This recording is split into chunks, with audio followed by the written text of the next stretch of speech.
Unchained Vibes, Africa and the Nigerian Bar Association Media and Creativity Committee, in collaboration with the Elixir Trust Foundation, have successfully hosted the Freedom Vibes Summit at the Kongi's Harvest Art Gallery, Freedom Park, Lagos Island.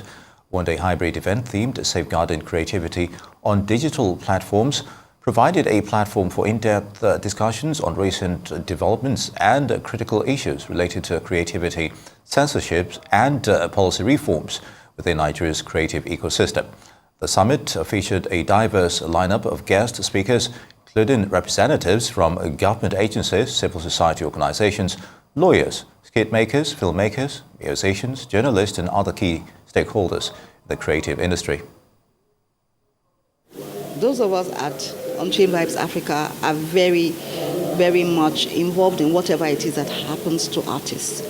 And we have been researching and finding out that a lot of artists are concerned and bothered about their being harassed and particularly close to being banned from wearing police uniforms. And when I say police, I'm not just talking about the blue police. I'm talking about LASMA and EFCC and all of those people complaining about them and saying that they want them to stop wearing those uniforms. And if possible, they actually want them to come to them with their scripts or their movies before it is they go out there and shoot their films or their movies. And we are saying that because we are a human rights organization, that the artist has a right for freedom of expression. As an artist, I have a right to express myself in my films. When I sang Nigeria Jaga Jaga, it wasn't my imagination. It was the reality in the society that I got from the society that I put back into my music and give it back to the society. So I think there should be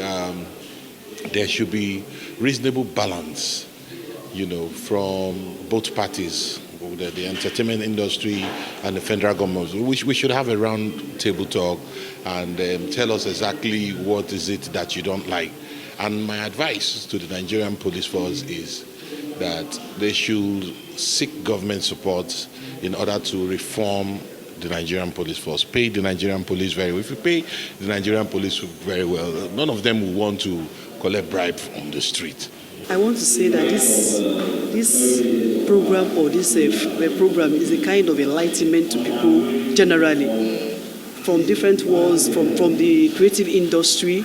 For you to know your rights and your responsibility, you have to know that where your right starts, as that is where another person's rights begins, and that our rights are not absolute. Creative rights are not absolute rights. Even in the Constitution, freedom of right does not mean that it's absolute. So creativity means that you should know where your boundaries, know your responsibility and your rights, basically. There's been so much misunderstanding about, where our rights start and end. And one thing that came out very clearly today from the proceedings is the fact that, yes, the police may not like their depiction in movies and skits and all that, and they have in recent times sought to prosecute. But we also have a right, and unfortunately many of us may not even be aware of it.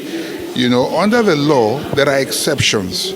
You do not need permission to depict, the Nigerian police or any of the forces, because it is there, both in the criminal code and in the laws of Lagos State. So these exceptions are there in the law, And I would normally say, if they want propaganda, we're also available. We can help them do propaganda.